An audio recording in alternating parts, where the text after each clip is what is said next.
As promised, good morning, good morning, good morning. I would like to say thank you for everybody that has signed up for the virtual job fair today. We do have an awesome lineup for you today. And what I encourage you to do is all connect with us on LinkedIn, connect with us on Facebook, and also follow us on YouTube. These modes of communication that we have through social media are super important, because with the YouTube page, we're going to continue the education that you guys are looking for. On LinkedIn, you're going to get the job leads. On Facebook, you're going to be able to share that with your friends, your family, and even potential employers. So don't forget that each mode of social media that you have is a great way to market yourself to those that are going to eventually employ you. So we look forward to connecting with you on each of those platforms. And with no further ado, let's move on. We want to open up many opportunities for all of the veterans that come through Intellectual Point. And when we go to job fairs and we go to these speaking events that's posted here, the main point that we want to do is illustrate how committed we are to the community. And we are here, we're committed to getting you to where you need to go and to put you in the right hands of those that are going to be hiring. And our lineup for today is me. I'm doing the opening ceremonies. And then next is Natalie Jobst. Natalie Jobst is absolutely amazing. She works for a company called Cognosante. And when it comes to dealing with recruiters that have an extreme due diligence in regards to how they handle and how they speak to veterans and the passion that they have for the community, Natalie just comes at the highest apex there possibly can be within the community. She's a former career coach that has taught at the TAP programs and knows the ins and outs of the hiring process. She's just a wealth of knowledge within the field of HR and particularly with sourcing for positions. So pay particular attention to what Natalie has to say. Now, Sandy is up next, and what they're doing at Hire Heroes is unreal. Hire Heroes has really put together a fantastic program to work with a veteran population that truly wants to be assisted within the infrastructure and wants to learn how to interview better, wants to learn how to use their resume as leverage. So we've partnered with them to allow you guys to have better access to some career services outside of Intellectual Point. Next person up is Gene Gola, and Gene is absolutely amazing. Had an opportunity to meet him at Burbiz this year, and he is doing some amazing things at Guardant Group. I'm looking forward to hearing what he has to say about the benefits of your security clearance. Now, the next person that's going to be speaking is Frank, and I absolutely love what ProVet is doing for the veteran community. They are spearheading the soft skill networking and the ability to verbalize where you want to go within your career. Amazing program, absolutely amazing. I can't say better things about it. Then the next person that we have on the list is Craig Phillip. Now, Craig is outstanding. I've had an opportunity to speak with him face to face, and I'm just very impressed with the things that Grindstone is doing within the veteran community and just the wealth of knowledge that Craig's willing to share with us as a hiring partner to be able to assist all of us as veterans. It's just amazing. And Prem is going to be following up after Craig, and Prem is going to talk about the trends that are going on in cyber. Now, when Prem speaks, I definitely listen, and then I take notes, because at the end of the day, Prem's mind in cyber, in IT in general, is just off the charts. He understands what the programs do, but he also understands the implementation and how all of it gets pulled together. I highly encourage you to get a notepad and just start taking some notes today. With no further ado, I want to continue to move on. So we want to do a quick survey. Where you're located, are you open to relocating, and are you only looking at working remote? So if you could post that to us in a chat, I prefer it in LinkedIn, so that way we can start to track exactly what your likes and dislikes are. And this is really key points of information for when we do reach out to recruiters. We just have better information for you. And these are all the companies that we have partnered with to give you a better opportunity to get hired in the marketplace. Now, we do have a virtual veteran job board that you can go to. You have to sign in as a veteran, and it'll show you the jobs that are available for you. We do have summer camps that are going on this summer. So if you got young ones that are 13 or older, they can participate in these camps. I highly suggest you take a look at this. The robotics camp with the Python, you get that little RoboMaster guy down here. That's pretty cool stuff. And like always, please like, share, and tell everybody about the programs that we offer at Intellectual Point, because we're here to assist the veteran population. With no further ado, I'm running a couple minutes behind, but I want to open the floor up to Natalie. Natalie, the floor is yours.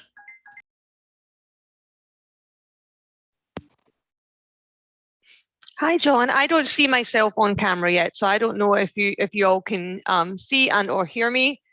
Can I get a thumbs up just to confirm? We can see you. We can hear you. Do you have any slides to share? I'm sorry, Carrie, what was that? Do you have any slides to share?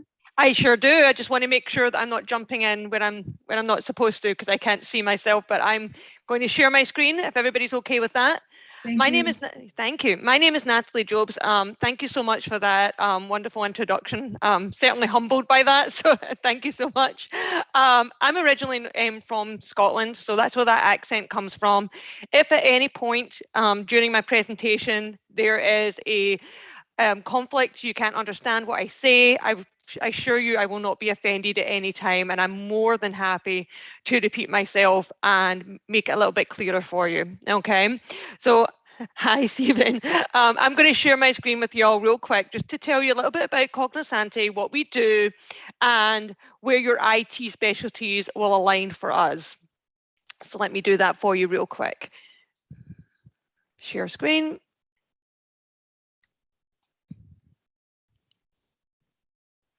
Okay, there I am.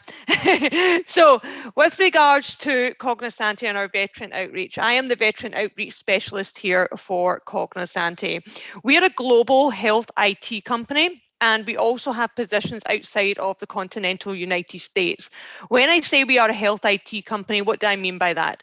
I mean that we are in essence involved with the Department of Veteran Affairs, working with their data analytics, Scrum, cybersecurity, but we also did just secure a $500 million contract with the Department of Veteran Affairs for their supply chain management. And with that in mind, that involves a lot of IT, a lot of data, et cetera, et cetera. So we do have project management positions that we're hiring for. We do have logistical positions that we're hiring for as well. So some background, our founder and chief executive officer, Michelle Kang, she's similar to me. She's an immigrant to the United States, and she's an entrepreneur, and she founded Cognosante in 2008. And to quote her, to disrupt and challenge the status quo of the US healthcare system.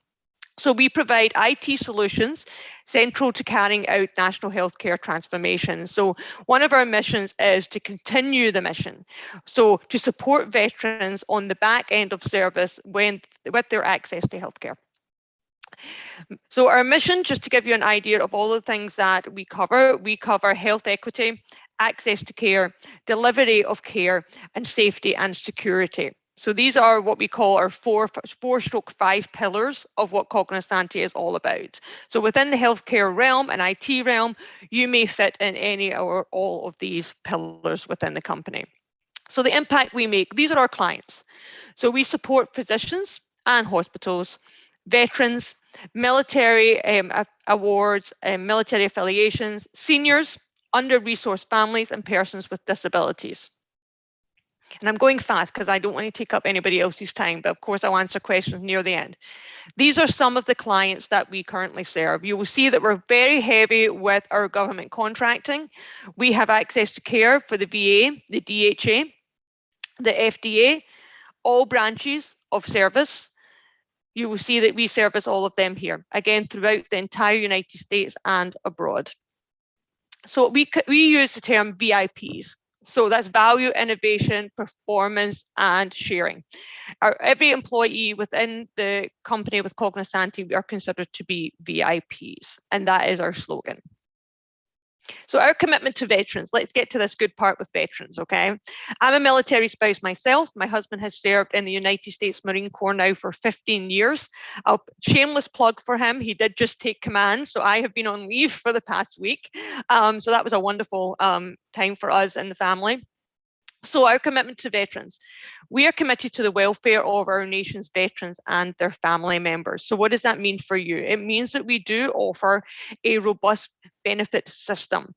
We have healthcare plans that includes your TRICARE supplement, dental and vision insurance. We offer generous military leave benefits, things like your PCS move. I did just do a PCS move from Virginia to North Carolina. They did not take any leave off me. They were very accommodating for that. And anyone within the military knows how special that is when a company recognizes that that's a process. And they were very accommodating for that. Short-term, long-term disability leave, pet insurance. We have basic supplemental life, flexible spending accounts, and 401ks. So in short, if you're looking to contact me directly, that email address right there, that recruitvets@cognosante.com, that is my direct email address. I encourage anyone that's applying to Cognosante to not only apply online, because an applicant tracking system is a wonderful thing, but it can sometimes allow people to get lost in the sauce here. So if you apply online and send me your resume to Recruit Vets, just like what was told at the beginning of this conversation, I'm an advocate for you. That is my job. My job is to put you in front of the hiring managers. So if you apply online and send me your resume to that email address, you've got a really good chance of getting in front of those hiring managers. So that email address is the email address. How do you go about applying to us? This is the grub, right? How do you go about applying for health IT positions within Cognosante? And I'll show you that now. I'll stop sharing this screen and I'll move on to another one. And I just need some confirmation from you all to let me know that you can actually see what I am showing you. So if you go into www.cognosante.com/careers, this is where you will find our vacancies, and it is an applicant tracking system. So you will then click on open positions. Don't crash. There we go. All right. So you will see that it'll just list everything. And of course, you can filter this out as you go down. I'm going to show you something real here, and I'm going to type in system. And we're going to do a search for that. When you go to our page, you will see this word right here, field. What that means is that position is remote. Why we call it field and we don't call it remote? No clue. But I get asked that question a lot, and that's why I like to bring it to your attention. Field means remote. So if we just click on one of those jobs, because I want you to look at this job description real quick. When you send me your resume to that email address I just showed you, that recruitvets@cognosante.com, please put in here that you have the job requisition number, because we have a lot with the same title. The job requisition number is very helpful for me. And I know you're going to have a chat later on today talking about security clearance, which I think is fantastic, because we put that front and center on our job descriptions, whether or not you require that. Okay. So here it says public trust, tells you the job description.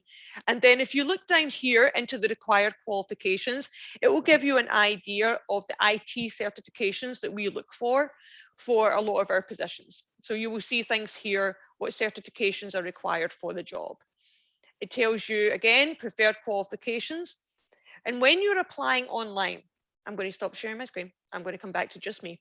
Okay, so when you are applying for these positions, I highly encourage you to please self-identify in Workday. There's a drop down for veterans to self-identify. Whilst we do not offer veteran preference in the traditional sense of the word, as you would expect from a federal organization, we, as in myself within the veteran recruiting team, we offer veteran preference. So if you're coming to us and you are a veteran, you will get top of the pile first glance because you have self-identified as a veteran on there. Okay, so I don't have, because I don't want to take anybody else's time, I do have some time, I think, for some questions maybe at the end or now, but I'll let Carrie or John take it from here. And if there's any questions you guys have, and I have some time left, I'll be more than happy to answer those questions. John, I'll hand it back to you. Thank you so much. Great. Thank you, Natalie. I really appreciate it. I just got done sending a message because the funny thing is, every time that you do a presentation, everybody on LinkedIn hits me up and says, "Who's that lady that first spoke?" So I'll be getting messages until like 10 o'clock tonight. You'll keep me a busy man. Thank you so much for your time and all of your expertise. I really appreciate everything that you do, Natalie. Looking forward to working with you much more in the future. My pleasure. Anytime. The next person that we have up is going to be Sandy Cater, and Sandy is awesome. She works with Hire Heroes, and the things that Hire Heroes is doing within the veteran community is not to be underestimated. I highly suggest that you take the opportunity and you work with them. With no further ado, Sandy, I would like to open the floor to you. Thank you, John, for that introduction. And we're happy to be partners now with Intellectual Point and to share our services with you. All right, so this is top job search tips from Hire Heroes USA. Hire Heroes USA exists to empower service members, veterans, and military spouses to find success in the civilian workforce. We began in the early 2000s and have just grown exponentially. Last year, we helped more than 12,500 individuals find jobs. Most of these were first-time clients, but a few were return clients, which as a client of Hire Heroes USA, your eligibility never expires, and you're welcome to come back for as much assistance as you need or want. As John said, I'm Sandy Cater. I'm the manager of our Referral and Training Partners program that I'll get into in just a moment. I joined the organization in 2016 as a job coach for the Independence Project. And then in October of 2019, I became the first manager of our Referral and Training Partners program, which exists to connect our clients who have needs that fall outside the technical job search but directly affect it, connecting them with partners who can meet those needs. These can be additional resource needs, such as if there's a homelessness situation or an income support need, or it can be through certifications and training, such as with Intellectual Point. So the first tip for today is to focus your search. As with anything, if your focus is split in too many different directions, you lose effectiveness and you become kind of paralyzed, and your efforts are diluted and become less than effective. So first of all, figure out what's going to be the best fit for you. Figure out what you bring to the table. Each of us brings something to the table. And as veterans and military spouses, they bring a lot to the table because they've had a lot of challenges that they've needed to overcome, outside the box thinking, teamwork, and all of those wonderful things that employers are really seeking. So make sure that you know what you bring to the table. Even though it was part of your everyday job, you've made an impact. So make sure that you understand what that impact is and how it's going to benefit you moving forward. Once you understand that, make sure that whenever you review a job posting that you're meeting at least 85 to 90% of the skills and experiences that are listed in the job posting. Once you have that information and you know that you're a really good fit for that posting and the organization is a good fit for you culturally and career-wise, go ahead and add those keywords from the job posting into your resume, matching as many as you possibly can. The applicant tracking systems electronically read your resume and they're looking for matches with those words. And you need to match at least above a certain percentage, whatever the company sets, in order for your resume to be moved to the next level for consideration as a good match. So it's really important to tailor your resume every single time. Those days of sending out blasts of resumes are gone, where it's the same exact resume. You need to tailor it for every single position. Finally, and identify reasonable targets. So let's say you're starting out, you've had a couple of college courses, and you want to be a top-level cybersecurity analyst. You finished your training, that gives you a certification, that's great, but you may need to begin at a lower level and work your way up. And that's perfectly okay, because as you're working your way up, you're gaining experience. And with the other skills that you bring to the table, you'll advance quicker, but you'll have more success being reasonable and giving yourself that time to grow in your new career. Tip 2 is, again, to tailor your resume. You need to make it easy for the employer to say, yes, this person is a good fit for what we need, and they even go above and beyond the basic needs that we have. They check off a lot of our would be great to have list, as well as the things that we must have in this new employee. Remember that your resume is your first impression to this new job opportunity. So give it your best effort. Make sure it's the best it can be. Down to the details of checking your grammar and spelling. So sometimes those tiny details can make the difference between two equally matched applicants to the program or to the position. Second, translate that military speak into what the civilian employers can understand and relate to. So command sergeant major means pretty much nothing to most civilian employers. However, a program manager does translate well. That's one of the strengths of the services through Hire Heroes USA, is that we are experts in translating your military service into civilian language. Make sure that everything in your resume is, as much as possible, is relevant to the job posting and to the job at hand. It's great that you have lots and lots of certifications or degrees or whatever, but if they're not relevant to the job posting, they tend to become just extra information and not helpful to the employer. And then finally, quantify. Make sure that you measure your impact and use strong action verbs that you to indicate and to demonstrate what you did and the impact that you had in your prior employment. Tip 3 is network. Make sure that you build that network, because it's not just who you know, but sometimes it's who they know that helps you get into that next job. Don't let your ask for, hey, can you help me get into this job? That shouldn't be the first thing. Get to know the person, build the relationship, and then you can approach the ask. Don't underestimate the value of an informational interview. This is a relatively relaxed, short 15 to 20 minute opportunity for you to ask questions of the person about their role, about their path in that particular career, and about the organization where they work. And it helps them get a first impression of you as well when there's not a job on the line. Be confident but humble, and always, always, always show gratitude for anyone who has helped you or provided any information to you. And finally, make sure that you sign up with Hire Heroes USA for veterans and transitioning service members, veterans, and military spouses. All of our services are completely free, and you never lose your eligibility. So you can come back as many times as you wish and as you need to for assistance.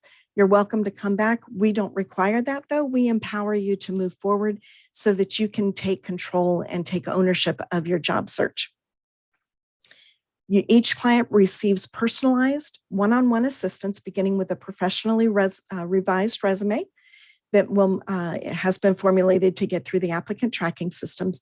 But we also have additional programs and services that may be of assistance and that may be of interest to you, such as our federal resume review team, who are experts in the federal employment arena, and they know how to help you be successful in that arena as well, because it's very different from the civilian sector.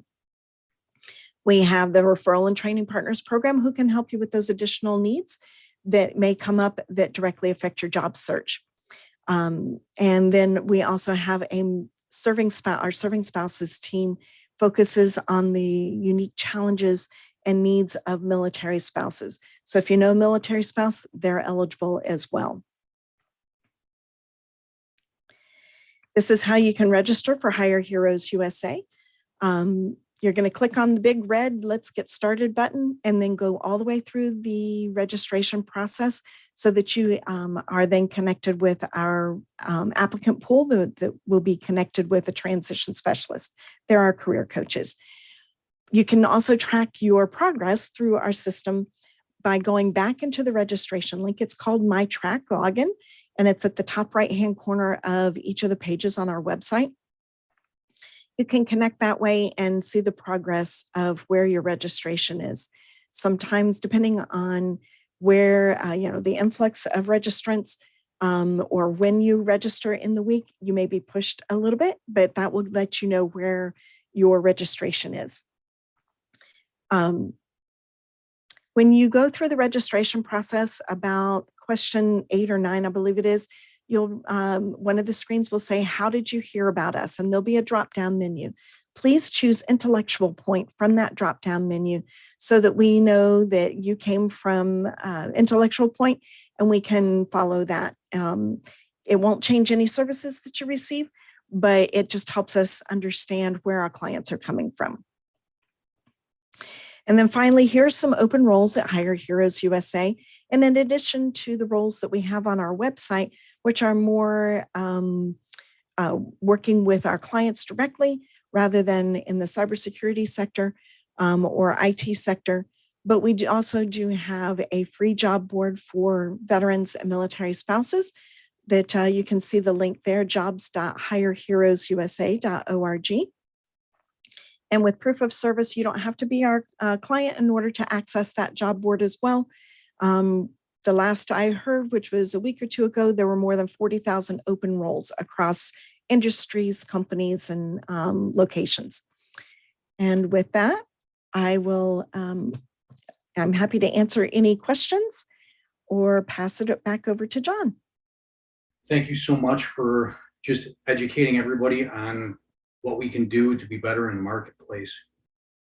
Like I said earlier, now what ProVet is doing within the veteran community is, one, it's absolutely needed. Please take the time today and sign up for ProVet Leadership Academy. You will not be disappointed. Everything that they cover are tips, tricks, and understandings that we need to use to matriculate from the military world into the civilian world. So with no further ado, I would like to open up the floor to Frank. Yeah, thank you. I wasn't prepared to be on so early, but I'm glad to be here. Excited to be here. I want to thank you, John and Carrie, for putting on such a great hiring fair here. This is amazing stuff here. I'm glad to be here and so grateful to be able to share our story with you all. What we're doing here is, for this one specifically, how to advance your post-service career in the IT world. So I want to thank you again for being here, and let's continue here. Okay, so a little background on us. ProVet USA is a nonprofit tax-exempt organization. We are a 501c3 with the Internal Revenue Code, so all donations are tax deductible as allowed by law. ProVet provides leadership and professional development for transitioning service members, veterans, and military spouses at no cost, with the generous support of our sponsors and partners. We believe that veterans have unmatched potential in becoming high-performing employees in the civilian workforce. And we do everything in our power to give our cohorts the skills for success in their post-service careers. And we're a new organization, and we just celebrated our 1-year anniversary last month. So we're just thrilled to be here and be able to share our unique program with all our veterans here. Okay, so the first and foremost thing you need to know about ProVet is that we were developed by veterans for veterans. The ProVet program is developed by a network of 22 veterans and organizational psychologists. And these psychologists have over 50 years of experience in executive leadership and coaching industry.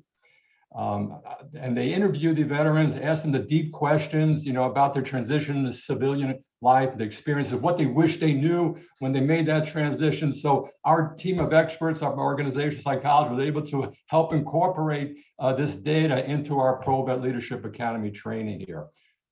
And let's see what else we have here for you. So you see here we have a quote from one of our core members, Major General Walter Lord. He's a member of our board of directors, and he's just been an incredible asset to what we're doing here in our mission to help our veterans succeed in their civilian life here.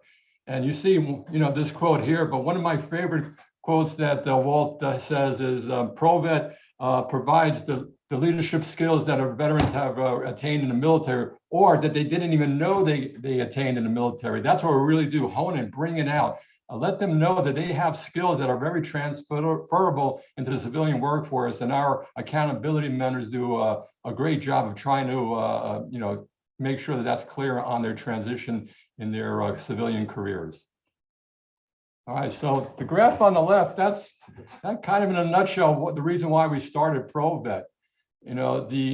Despite receiving the undisputed very best military training in the world, worth hundreds and hundreds of thousands of dollars, veterans are 33% more likely to be underemployed than your civilian counterparts. That's pretty drastic. And the number one reason being that while you were serving your country, your peers are working and gaining valuable, marketable skills. So these numbers are stark, as I said here, and our job is to help the veterans, turn these numbers upside down. There's no reason why you can't advance your careers and make a difference. And the other aspect of why we think this is the difficulty a lot of veterans have in converting the skills you learn from the military into the workplace. So that's kind of one of the key areas that we focus on as well. And number three, we find that there's stereotypes and bias against veterans. Those few negative stories, unfortunately, outweigh the many good news about veterans and the veterans, what they can do in the workforce there. So unfortunately, perception is all too real here. And we think that with our program that we can help, make the difference in your lives and help the hiring company realize that. Let me see if I have other notes here. Yeah, so, obviously you're not going to have a problem getting a job these days. I mean, we're at a 50-year low. The underemployment rate for veterans is under 3%, but what kind of job do you want? I mean, we're here about upwardly mobile careers. We want you to have the career path that you want and deserve. So if you want to be a leader, a manager, a supervisor, an executive, our program can help launch that career for you. That's what we're trying to do here, give you that upward mobility in your career. Okay. There are a lot of leadership programs out there for veterans. However, a lot of them are, career preparedness, resume writing, interviewing, networking, maybe some mentoring, and ProVet does that as well. But one of the main things that sets us apart is our psychometric assessments. The very first step in our training, before you even take a class, is you're taking these psychometric assessments so that we can get your baseline, analyze your strengths and weaknesses that our professional leadership developers and organizational psychologists have developed and are assessing for you. So this is what makes this program so unique here. We don't know any program that do this. I know the military does a lot of these assessments, which our assessments include the military focused Myers-Briggs, which gives you an insight into your natural leadership style. The second assessment is your Hogan personality inventory, which gives you insight into your natural personality style. And then the last assessment you will be taking is the SHL verbal deductive reasoning, which is meant to share how well you extract information out of raw data in a timely manner.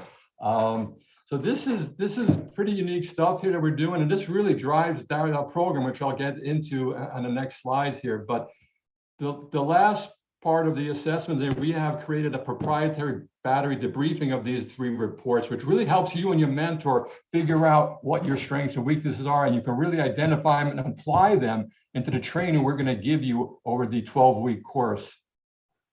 And I understand John Lehman, who took the assessment, was very pleasantly surprised and thankful to his mentor about what we discovered then. But maybe we'll talk about that later, John, if you're so inclined.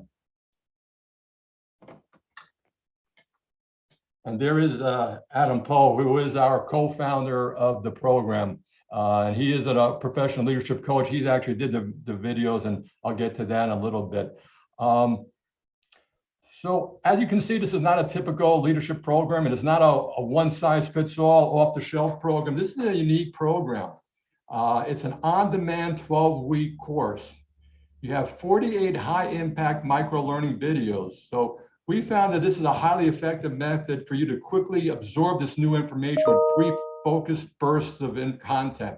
And many of our veterans actually do binge learning too. So these are small videos. They're like 8 to 12 minutes on average. So you can do a whole week's course in one night if you wanted to. And that's the world we live in. And we find that this is the way you can actually retain this information better. And more importantly, after you do your weekly course, your sessions, which are usually 4 in a week, you have your accountability call with your mentor, which is the most important part here. So now your accountability mentor is paired with you. We try to make that matchup as close to what your needs are, maybe your military background, maybe your career goals, whatever the best pairing we can do with your accountability mentor, we will do our best to make that happen here. So after you do your 4 classes, usually in a week, you will have your accountability call whenever convenient with you and your mentor, Friday, Saturday, Sunday, and evenings, daytimes, all of that will be discussed on how we figure out how to match you up with your mentor and your scheduling, obviously. So again, you see, this is Adam Poe. He did all 48 of our videos here. He's a professional leadership coach. He's the co-founder. He's an amazing guy, and you'll love learning from Adam and our accountability coaches and mentors. Let's see if I have any more information on this slide. Yeah, so Adam Poe couldn't be here today, unfortunately, but I think he wanted me to say that through our accountability mentorship, we focus on educating veterans on emotional intelligence and the soft skill development.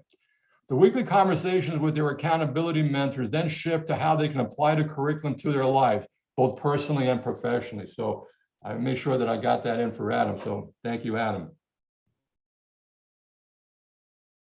All right, so here we see the 10 modules of our 12-week course in the Leadership Academy program. These are the core skills that you will need to learn and increase your upward professional career path. This is to the framework. And as you can see, it all starts with your personal evaluation here. That's the very core thing, who you are as an individual. Who do you want to be in your professional life? And what personal problems can we possibly help you with? These are all things that we're going to help navigate here on your 12-week journey with the ProVet Leadership Academy. Again, we all start with you. Our course of mentors, we hone your professional development by understanding your strengths and weaknesses from the data that we're getting from you. And we're looking at that. And I know John will attest with this information. I've taken them several times myself, and they are spot on for the most part. Obviously, there's some areas you may disagree on. Maybe we can work on that, but it's a really incredible tool to help your professional career development here. Let me see what else I have on this slide.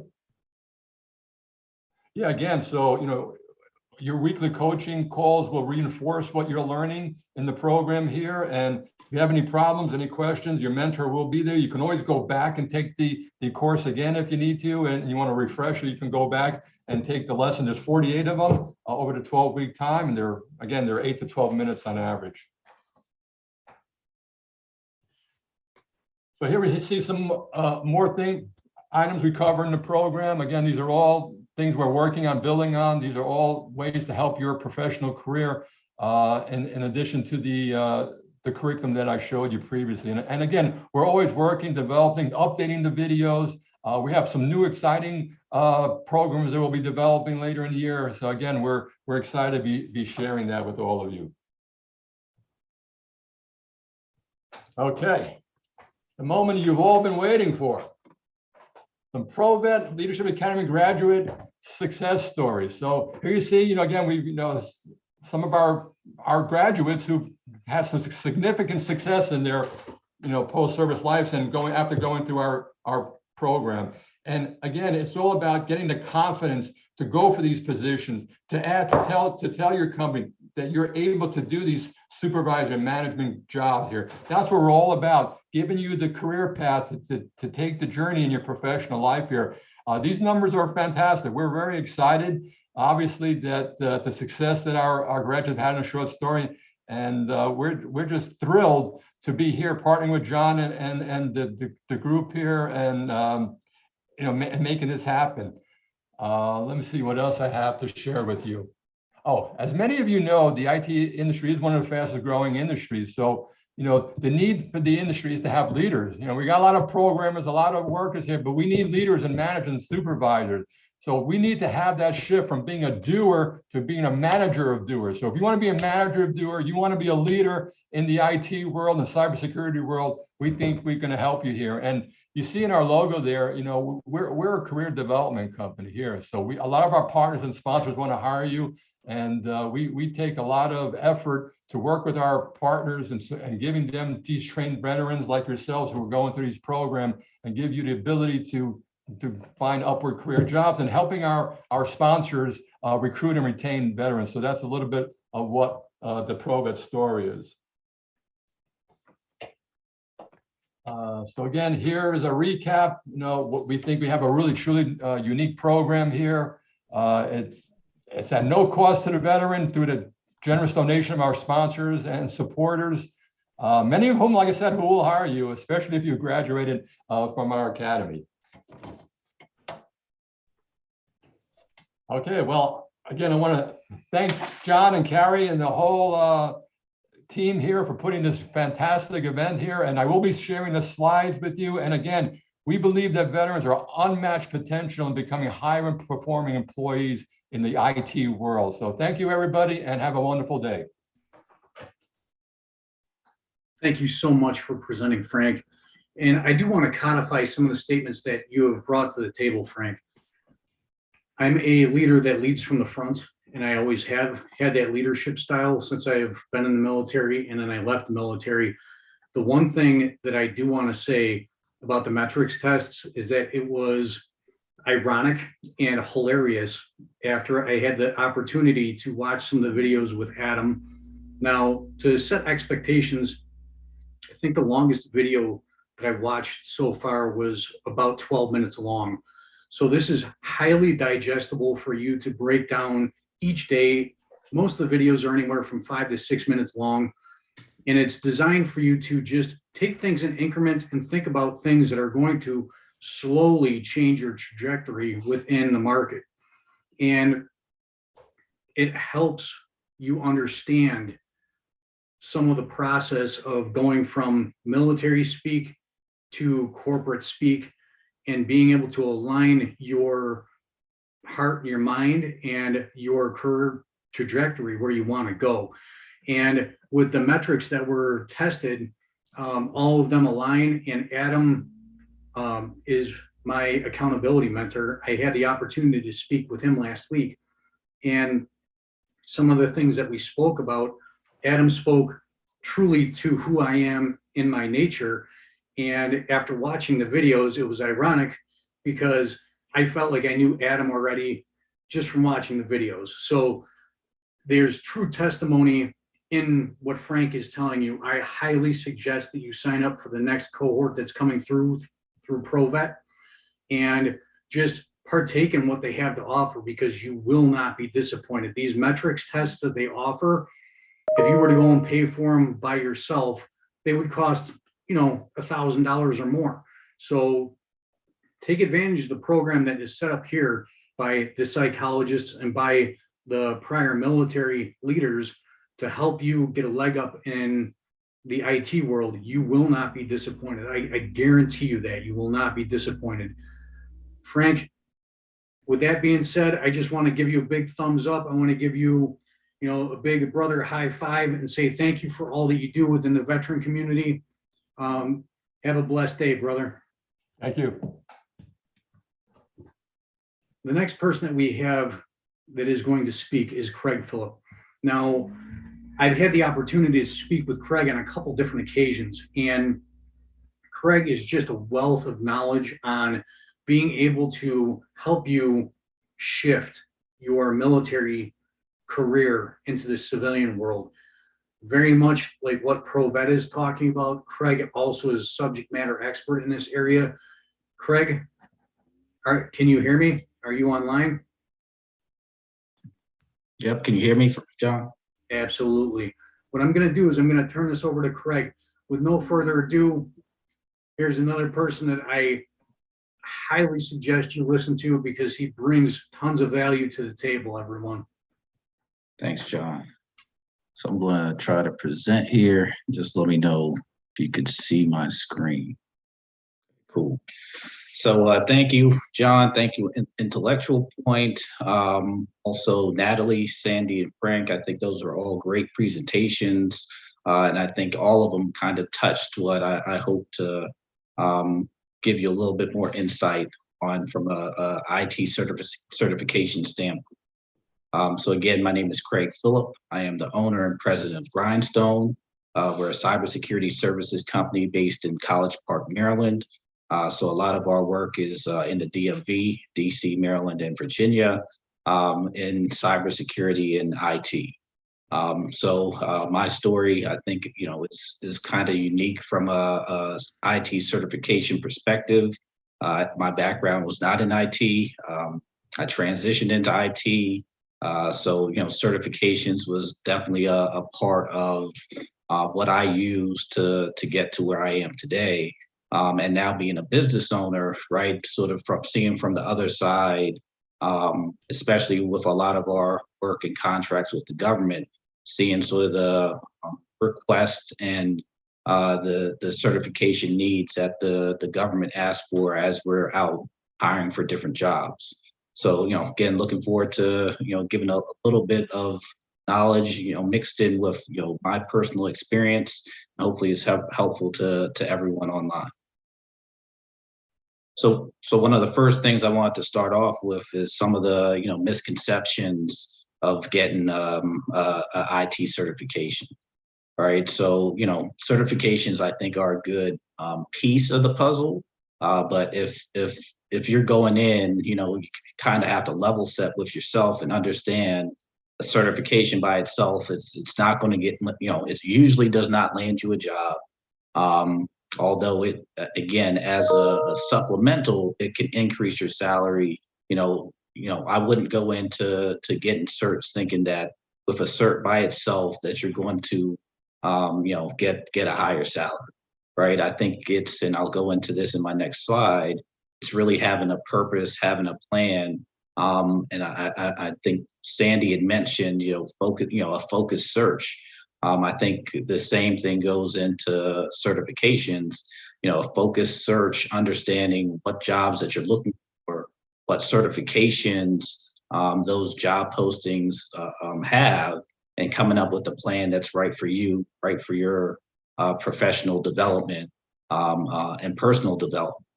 So, why should you get certified? So again, what I was just talking about, right? It really should be a part of your professional development plan. I know Frank talked about his team provides, probably help you put together that plan and build and understand what skills that you need. The other things that certifications do is help you validate those skills, right? So, when I was transitioning into IT, I knew I eventually wanted to get into cybersecurity. So the pathway and the plan that I created for myself was, well, I have some program and project management experience. Let me try to get, onto a project, offering, some of that project management experience. And from there, I knew the PMP was sort of the, well-regarded project management certification. I knew that, Security Plus would offer me a lot of cybersecurity foundational knowledge. And then, after I had, gotten that opportunity, been able to transition from, more of a project manager into a cybersecurity leadership position.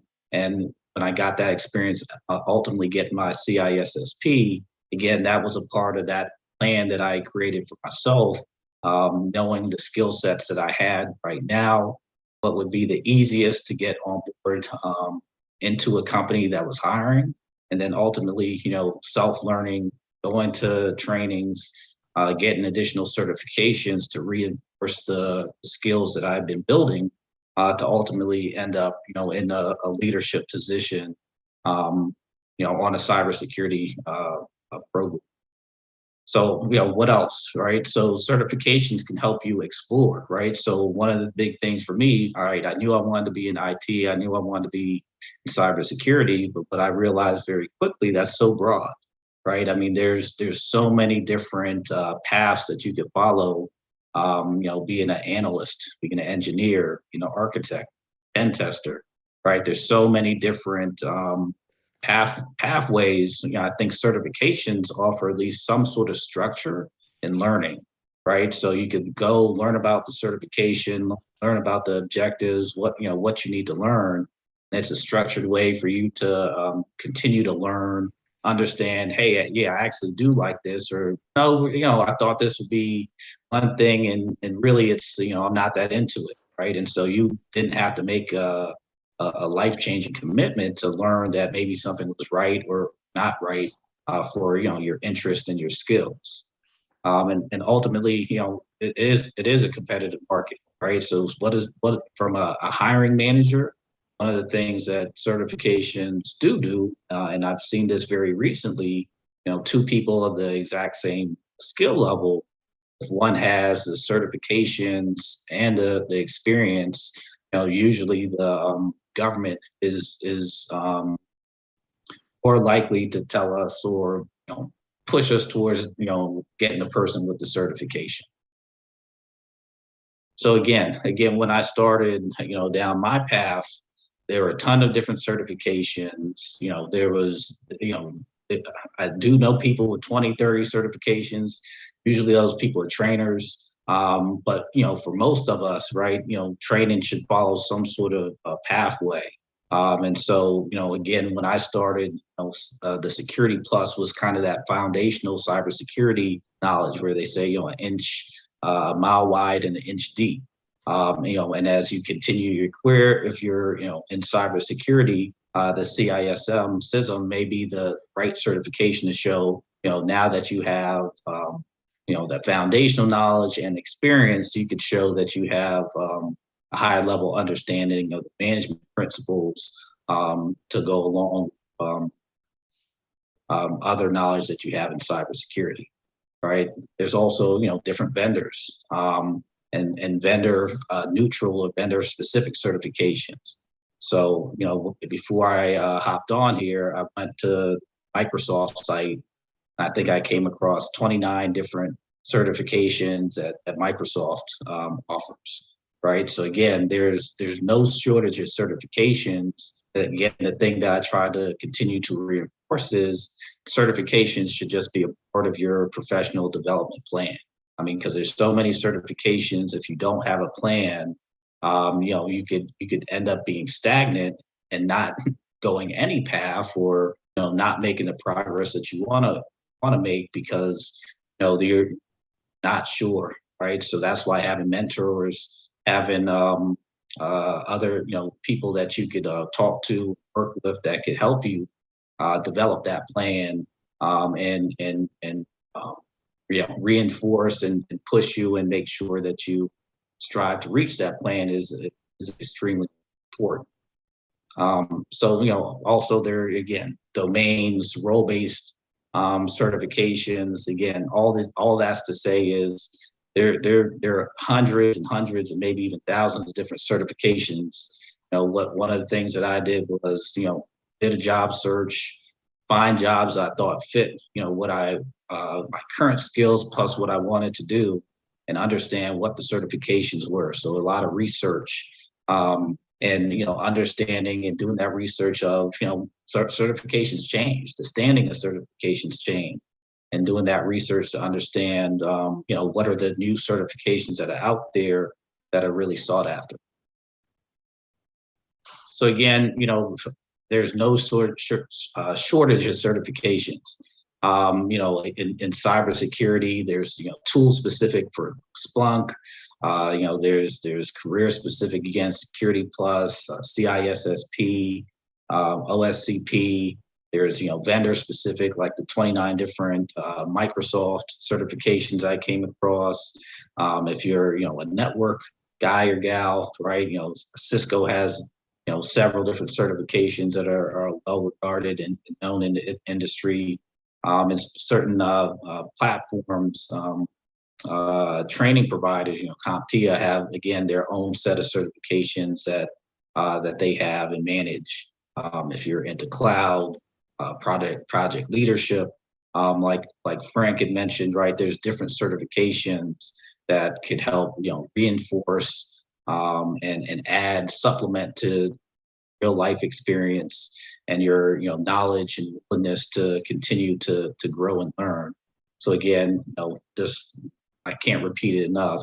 Certification should be a part of the plan, but not the whole plan itself. So what's next? You have your your goal, you have your pathway, and know what certifications that you want to go after. Right. The next thing that I personally did was, familiarize myself with that certification. Right. So what are the learning objectives? How are they going to test me? How many questions? How much time do I have? Right. So I don't like exams. I don't like, being timed. I tend to take a longer time than average to get tests done and to think through problems. So one of the things that I did was, I had to identify my learning styles and some of the things that would be, pain points for me, when taking an exam, like knowing, hey, it normally, may take someone 2 minutes to go through a question. It may take me 3 or 4 minutes. All right, what do I have to do? Continue to practice, right? So, for different people, you have different learning styles, self-studying. I always liked working it with. I like to do practice exams, but you can also do instructor-led training and interactive labs if the certification you're going for is more technical. So again, understanding yourself, understanding the certification and the exam, and again, putting a plan together for what do I need to learn. And then pass this exam and put together a study and learning plan to be able to do. One thing that I'll also add, I went to a lot of training, in-person training courses before COVID, and it's interesting that a lot of people that I would take those classes with, most of them wouldn't even go on and take the exam, right? They wouldn't think that they were ready, wouldn't think that they were prepared. So, I mean, one of the things I'll say is, if you don't pass the first time, it's not the end of the world. Retake all these exams again. Sometimes taking the exam, even if you don't pass it, you set your baseline of, okay, where am I? What do I still need to know? So again, my recommendation is, if you set your mind to it and that's your goal, take the exam. If you need to retake it. I've always looked back. I recently went back to school and got my master's degree. I'd actually started maybe 10 years ago and didn't complete it. The reality is, when I look back, if I start something, I want to complete it, stick to it. When you finally reach that goal and all the benefits that come with it, I mean, sticking to it, being resilient, to me has been more important than some of the things that come up that could potentially take you away from continuing towards that goal. So, you're certified now. Now what? So again, certification is a part of your professional development plan. It's not the only thing. If you're currently working your field, great. You'll be able to apply your skills right away. If you're not, like I wasn't, I had to go out and transition and get a job in IT when I didn't have one, and I didn't necessarily have 100% of my experience that crossed over, but some of it did. I personally, I would look to try to volunteer, right? So especially in IT, there's all these nonprofits around. They never have enough help. I always recommend people to see where they can volunteer, because that's a low, a barrier of entry way to try to get some practical experience with what you've learned. Again, if it's more on the technical side, you could set up a home lab, try to get internships. But again, from a hiring manager, I think what the biggest takeaway is, the more that you do on your own to, to practice, show that this is a passion for you, those are the people who end up sticking out and getting the jobs, and able to speak to what they done, because again, when you go through a certification, you get a lot of knowledge in a short amount of time. If you're not applying that somewhere, it's really hard to make that sticky, right? So to me, again, volunteering, setting up a home lab, those are the things that reinforce all things that you learn and make real good conversational items when you're in an interview. So you've passed, always make sure to update your resume. If you're on any of these job boards, Dice, Indeed, make sure you update your profiles on those job boards on LinkedIn, because recruiters do go out there and search, and they do, an easy way for them, a recruiter who doesn't know, the nitty gritty about cybersecurity or IT, is let me search for some of the certifications I know that are aligned to this job. So, again, if you did all that work, make sure it's showcased. And that third bullet, and I added that towards the end, is talk about it, right? Join local groups. Most of these certifications have, some local groups that you can be a part of, talking about those skills, talking about what you do, talking about new things coming up. That's really just practice for you, being able to better communicate your skills, what you've been doing. Because again, I could tell you, I had a conversation this morning, a gentleman who, had the experience, but he didn't do too well on his interview. He was nervous, and those are things that, after the fact, it's hard to help, right? So, practicing, beforehand, talking to people all the time about, these new skills will just make it easier for you during the interview to be able to communicate, what what you're learning, what you've done. And really, that's the second piece, having the skills and being able to communicate those skills to be able to get a job. The other thing with certifications and why I think companies and the government care is because most certifications say that you have to continue to learn, right? So it's not a set it and forget it. There's a certain amount of hours that you have to put in, usually in a 3-year or annual cycle, to continue to learn, stay fresh, and understand, that, cybersecurity is changing all the time. Technology is changing all the time. So making sure that you're up to date with the latest. And again, to me, that's one of the things that certifications show, is that you're willing to learn, continue to learn, beyond what you do at your job during your 9 to 5. So yeah, with that, that's it. Again, it was hopefully a quick and helpful, sort of walkthrough of, my experience with certifications, some of the ways you should be thinking about certifications. And, we could talk about, probably could have spent this whole morning talking about all the different certifications that are out there. Please feel free to reach out to me on LinkedIn. Again, Grindstone has a lot of jobs posted right now. We like working with an intellectual point, because I think we could try to come up with creative ways to help veterans. And one of the things that I know that we're really trying to push to come out with is, because being able to get the knowledge but not the practical experience is an issue. We're trying to work on a apprenticeship program to try to bridge that gap. So again, my name is Craig Phillip, owner and president of Grindstone. Thank you, everybody, for listening in. I hope it's helpful.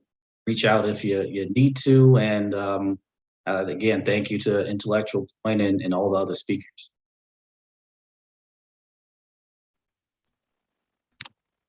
Craig, thank you so much for your time and your efforts today. We appreciate you working with us and trying to flesh out an apprenticeship program. And we're looking forward to working with you in the future. Thank you so much for your time today. And you'll definitely be hearing from me no later than the end of the week.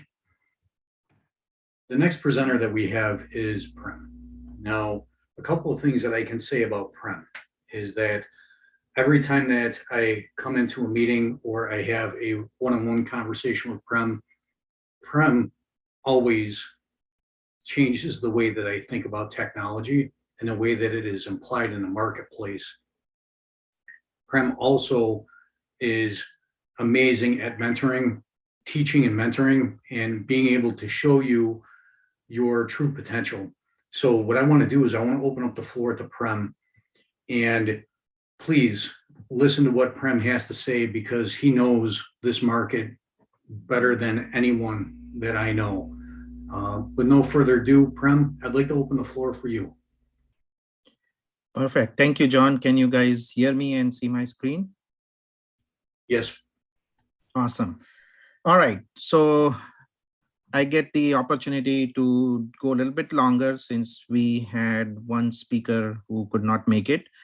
So I'm going to spend time with you guys on the topic of market trends in the IT workforce, and then talk about cyber, cloud, robotic process automation, artificial intelligence.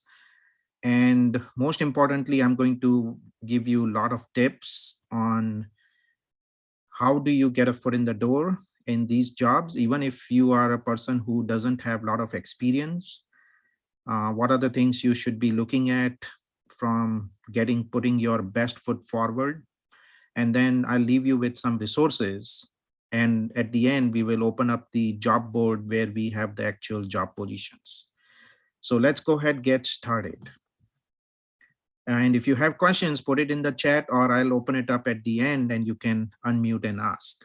So what are the 6 top priorities that are driving a lot of jobs? So you need to first understand the landscape. Whether it's federal government or private sector, these are the 6 areas that are absolutely the big things where there are hundreds and thousands of jobs. The first one is the cloud computing. You know, cloud is here to stay. Cloud is getting adoption really, really fast. Cloud is not something new. We will talk about the type of jobs you will see. Like if you just look at companies like Amazon Web Services, Azure, Google, Red Hat, you will see the amount of adoption of cloud is unprecedented. There is a ton of projects that are getting funded in billions of dollars, and they are looking for certified skilled people who can help these government agencies and companies move their workloads to the cloud. Cybersecurity, I can't even emphasize, there is a massive deficit of the skilled people. If you look at any article from any magazine, from any newspaper, they will tell you that there is clearly a shortfall of skilled cybersecurity people. There are more jobs openings than the people that are skilled and certified. And that is true because I live in this field, been doing this for 15 years, and I can attest to there is a lot of truth to it. It's not just some hype, it is reality that customers and clients I even work with, they are pleading like, Prem, help us find skilled people. The key is skilled people, not just any people. Data analytics, who doesn't need data analytics, right? We are drowning in structured, unstructured data coming from social media, open source intelligence, drones, and you name it, right?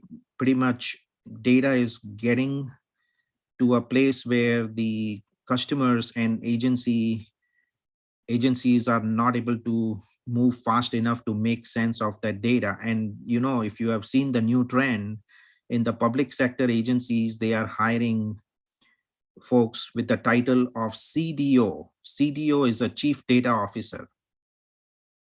Their job is to adopt some kind of artificial intelligence techniques and data analytics techniques to be able to make sense of the data.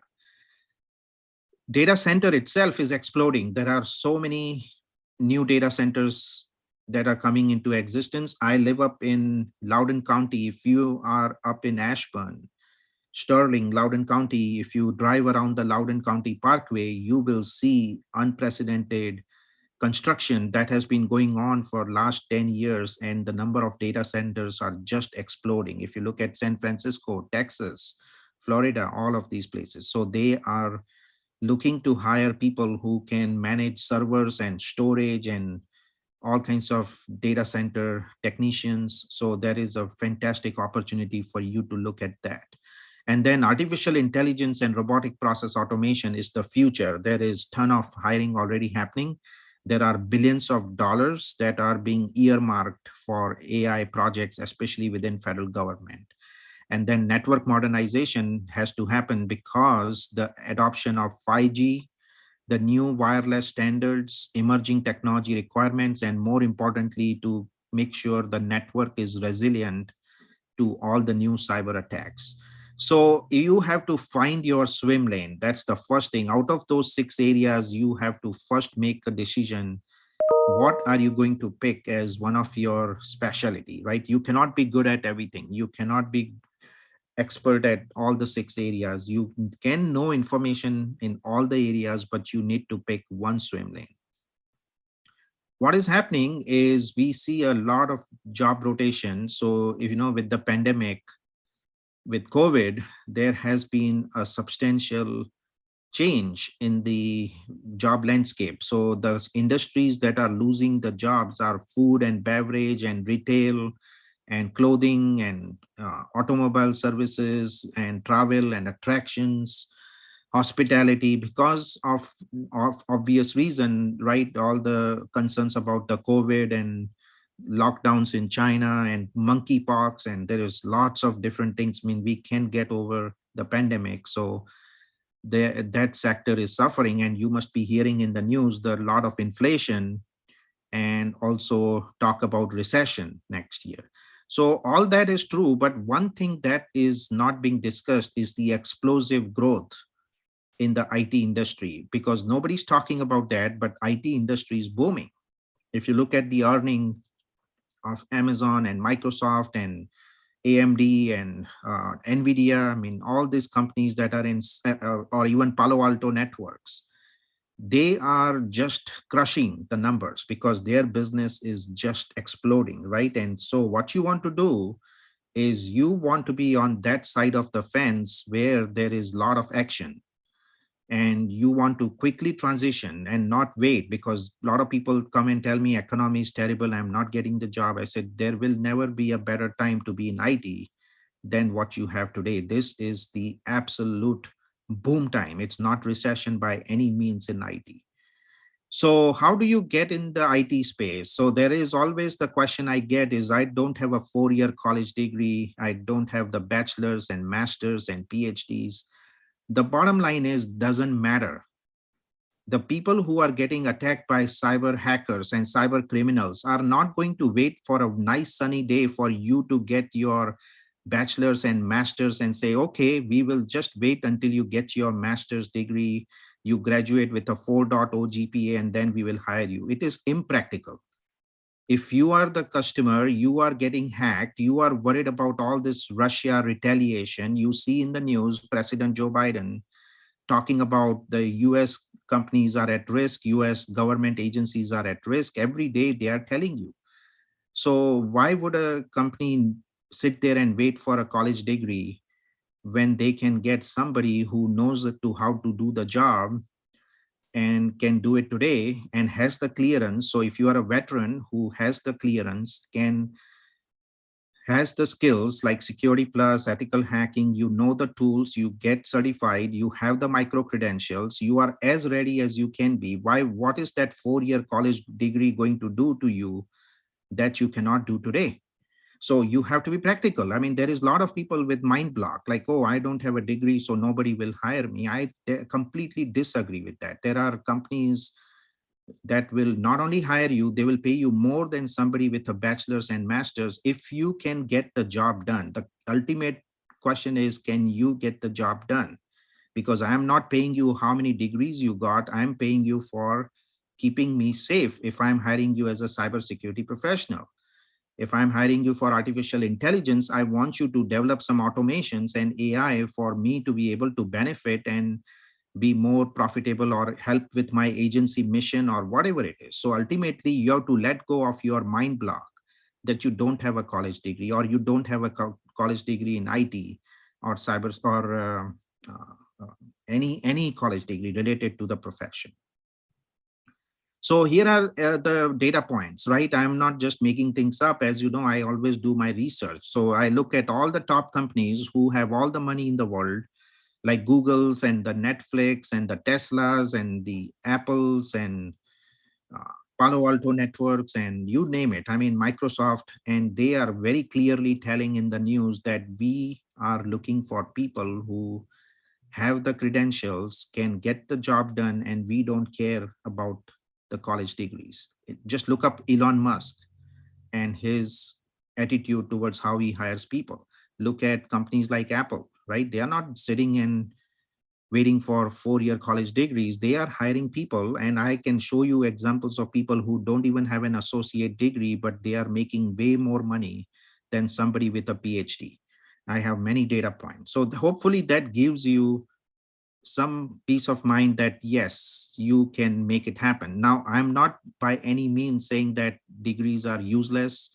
All I'm saying is don't let that slow you down just because you don't have a college degree. Don't have that mind block that you're not going to get the job and you are stuck in what you do. Please don't have that mind block. It is not a fact, it's a myth. Okay, here are some of the job growth indicators, right? The US Bureau of Labor Statistics classifies CYSA or security analyst, they are one of the most sought after job positions, right? The average in 2018, there was average pay of about 98,000. There were 100,000 jobs available. If you look at the statistics today, after 4 years, it is way more. It's almost like double, 200,000 jobs. 8 in 10 hiring managers indicate that certifications are very important. I can tell you with real experience is if you don't have Security Plus, there are companies that will just let you go.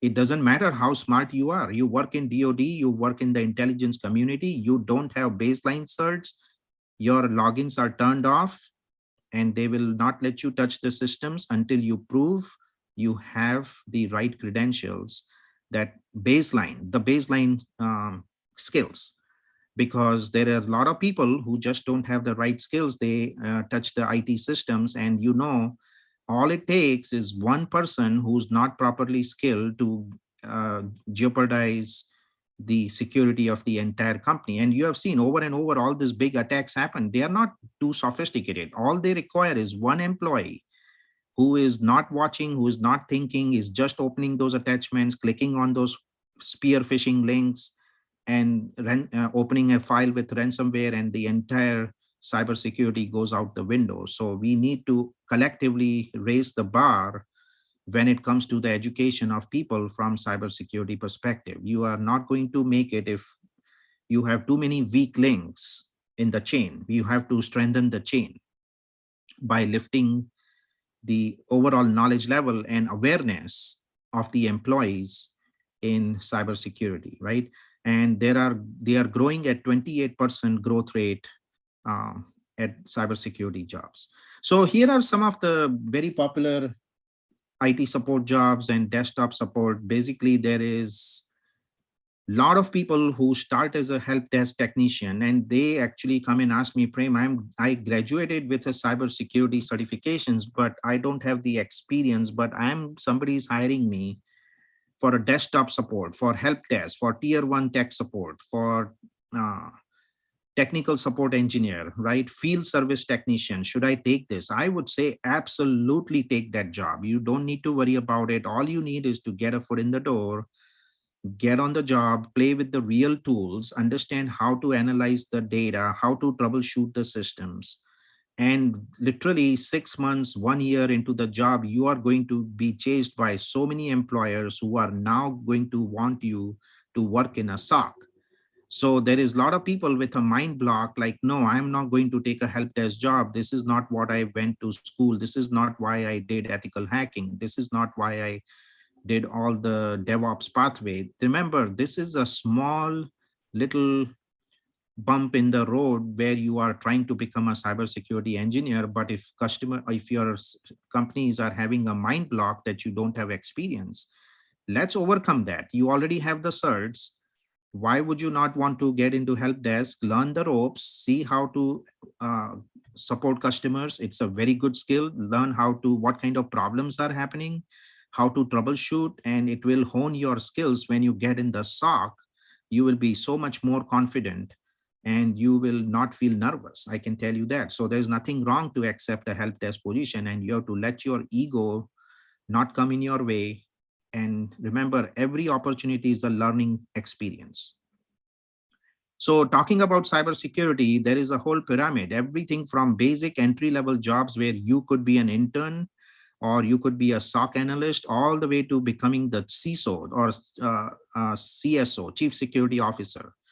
There is a plan that you need to have in place, and this doesn't take 15 years. I have seen people go in 5 years from an entry-level position knowing nothing about cybersecurity to managing the entire cybersecurity team in a company, literally 4 to 5 years. And that is incredible. I can give you many examples, but ultimately you have to be driven. You have to go above and beyond. Don't wait for somebody to give you the job. Don't wait for somebody to tell you what a chief security officer does. There is a ton of information and certs and mentors and credentials and videos online that tell you exactly what is the role of that person.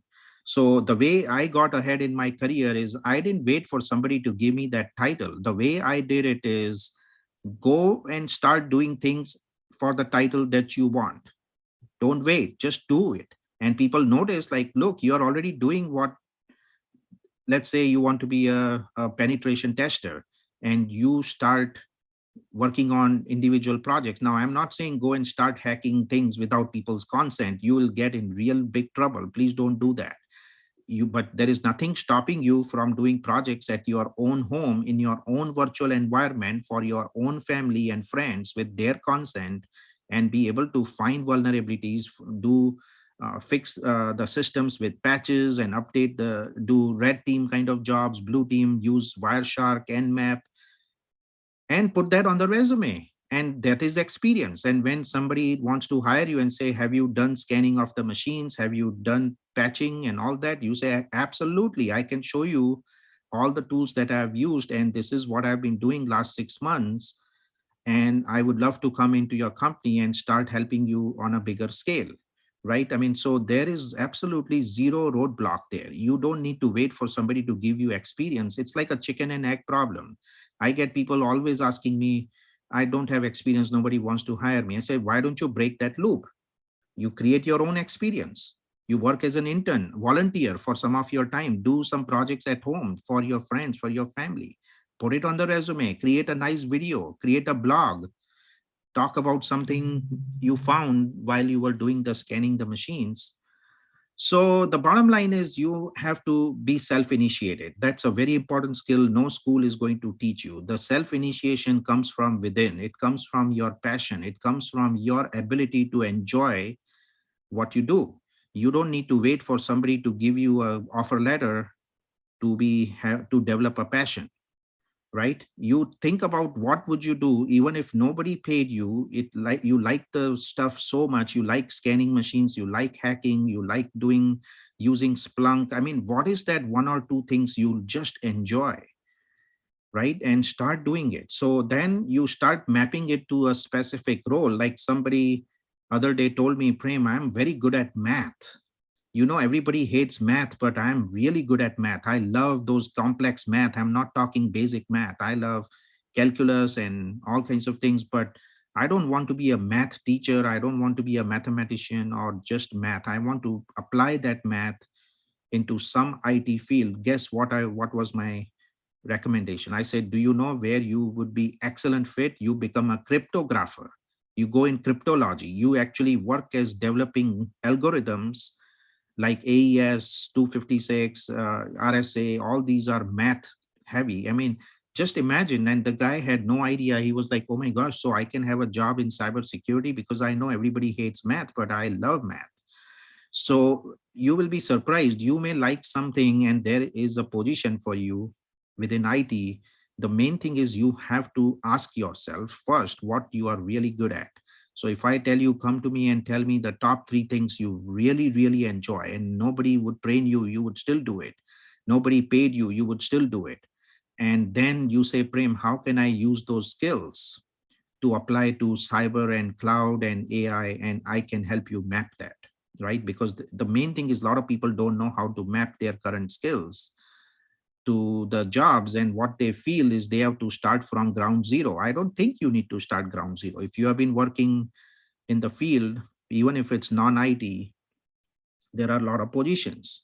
So one of the areas that is really popular is a SOC analyst. SOC is a security operations center. So you see this guy sitting in front of these screens. I can tell you how amazing this job is. I mean, I would sit and do this all day long. I don't care if somebody paid or not, but this is amazing. I mean, you get to see real time what's going on in the company network. You get to play with tools like Splunk and Elastic and Palo Alto and FireEye. And if you look at those tools, you are going to get blown away because those tools have so much advanced technology that makes your life easy. You're not sitting and writing a single line of code, but you are able to analyze the data coming from different sources with the help of those tools and look at whether the company is about to face a ransomware attack. Is there a denial of service attack? Is there some kind of failed logins that are showing up in the middle of the night from somewhere in China, from Russia? I mean, this is incredible job. And the best part is it doesn't require the years and years of IT or background in programming. You just need to know what you're searching. You need to know what you're looking for, and you need to know how to use the tool. It's like Google. You know, you go on Google and you start searching things, but if you put the wrong keyword, your search will never show up on the first page. It will be buried on the 10th page, and you will say Google sucks. It's not that Google is terrible. Google goes with the type of keywords that you put in there. So if you are good at learning Splunk and know what to look for, and you have an understanding of different types of attacks and indicators of compromise, then how you search and what you create on the dashboards and how you visualize, you will be amazed, and your management will be amazed, and they may promote you and make you a team lead in 6 months. I'm not joking. This has happened to people who went on the job and they were so nervous day one, and in 6 months they are promoted and they have 5 people reporting to them because they love the job so much and they completely immerse themselves on the job learning this. So that is the kind of things you have to start thinking and not wait for somebody to give you the experience. Another area that is excellent is penetration tester. A lot of people may not get a pen testing job right away, but look at the career trajectory. You can start with help desk, you can become a network admin, and then you can go pen testing. You can be a hobby hacker. You have started working on bug bounty programs and you like to hack and make some money on the side. You can end up in a SOC, and after the SOC, you can become a pen tester. Or you completed a bachelor's degree in science and computer science. You can join a blue team and then become a pen tester, right? You may not become a pen tester directly, no big deal. You just need to make sure you are on the right path as you are looking at the different opportunities, and you need to have your resume absolutely top shape, whether from its education, skills, micro credentials, tools.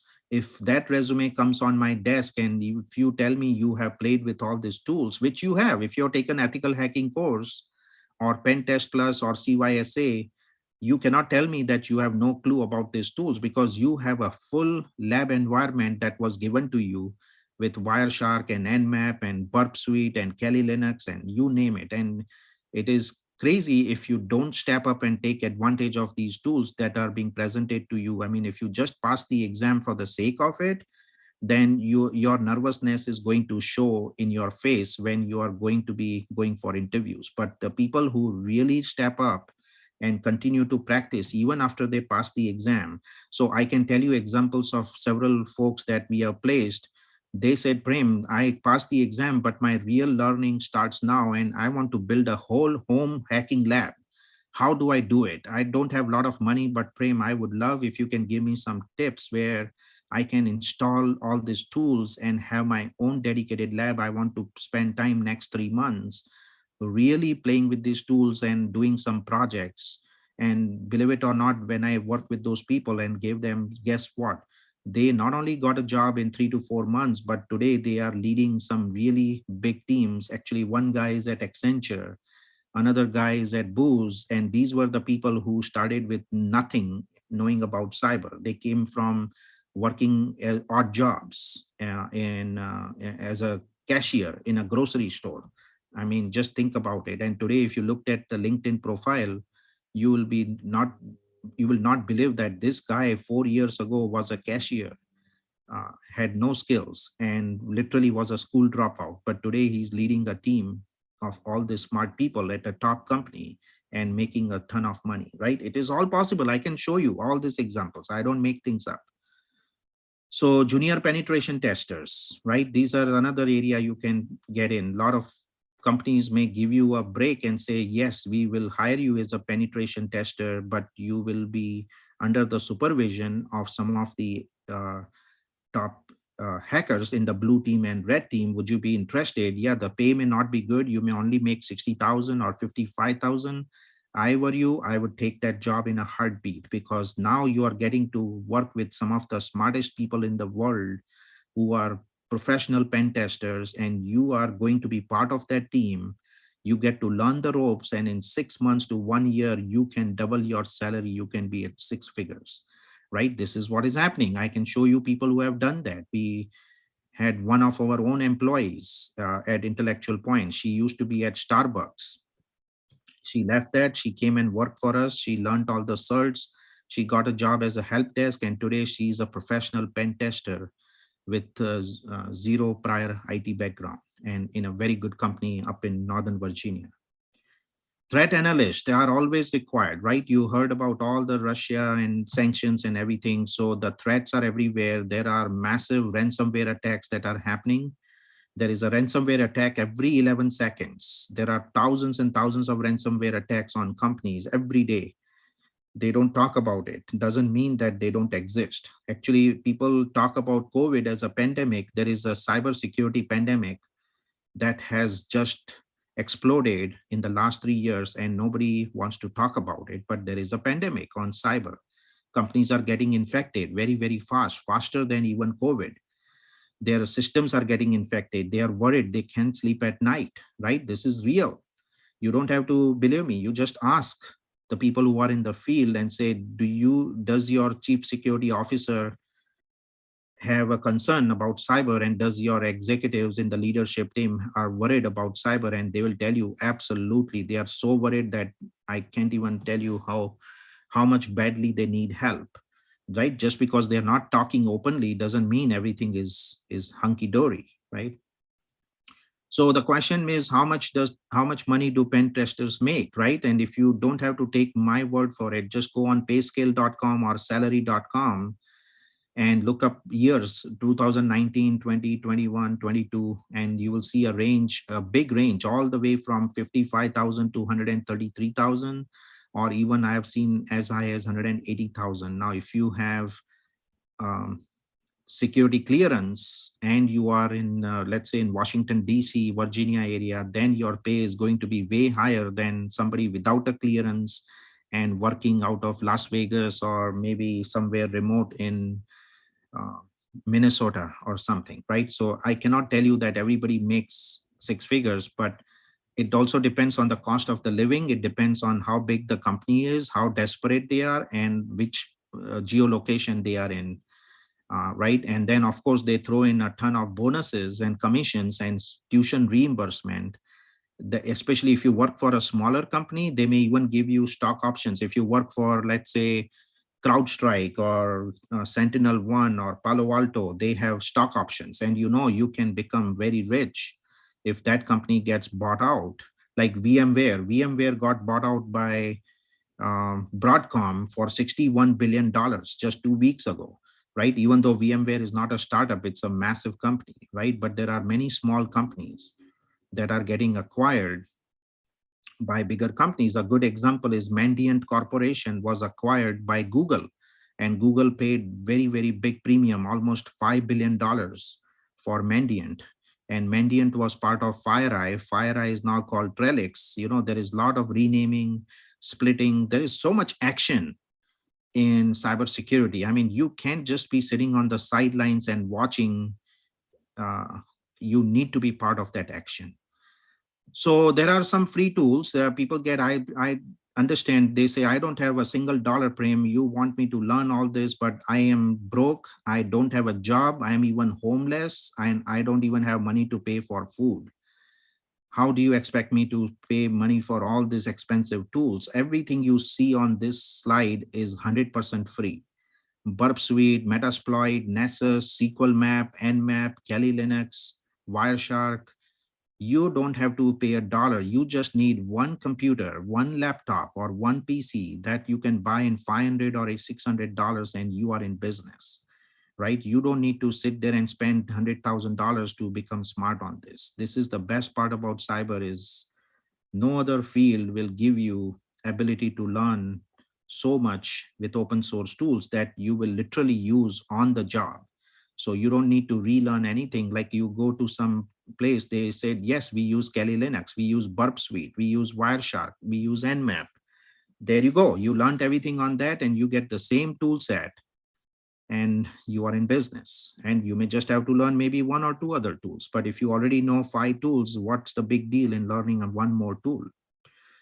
Also, certifications are very, very important. If anybody tells you certifications don't count, they are lying to you, because I live in this field, and certifications are what is getting people jobs. But don't have certification just for the sake of it. There are people who want to check the box and say, you know what, I need to have, I have seen people on the resume, 20 to 22 certifications. They can't even tell me the difference between symmetric and asymmetric encryption. Within 5 minutes, the interview is over, because I know this guy is completely faking it. He can't even answer basic things on 101 on cyber hygiene. He or she cannot answer what is digital signature, what's PKI. They are struggling. So how can you have 20 certifications and not know the basics? I mean, that's meaningless. You just wasted your own time, and you are not going to get too far. You really need to take pride in learning the concepts and mastering them, and being able to confidently go to the interview and say, look, I don't know everything, but I can tell you my foundation is pretty strong.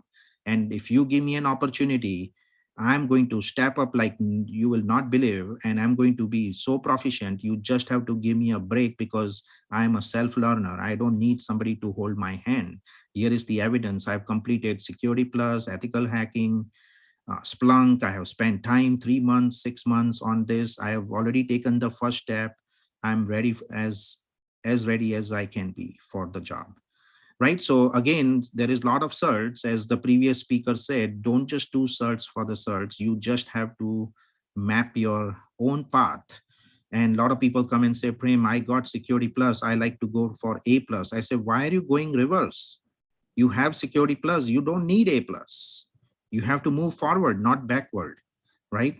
So A+ is fundamentals of all the computers, operating systems, hardware. I mean, you don't need that. You could literally open a computer and look at the YouTube video and watch Professor Messer video, and you are done. Why would you want to sit in the class and spend so much time when you already got Security Plus? Why would you not go for Linux Plus?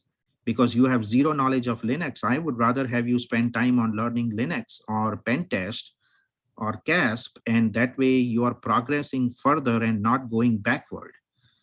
So that is the type of things you need to decide in your case, where you want to be and what are the credentials that you want to gain, and how much time you got before you want to be on the job. You also need to be able to look at the bug bounty programs, which are very important. A lot of people say, I don't get experience because nobody's hiring me. I say, yes, you're right.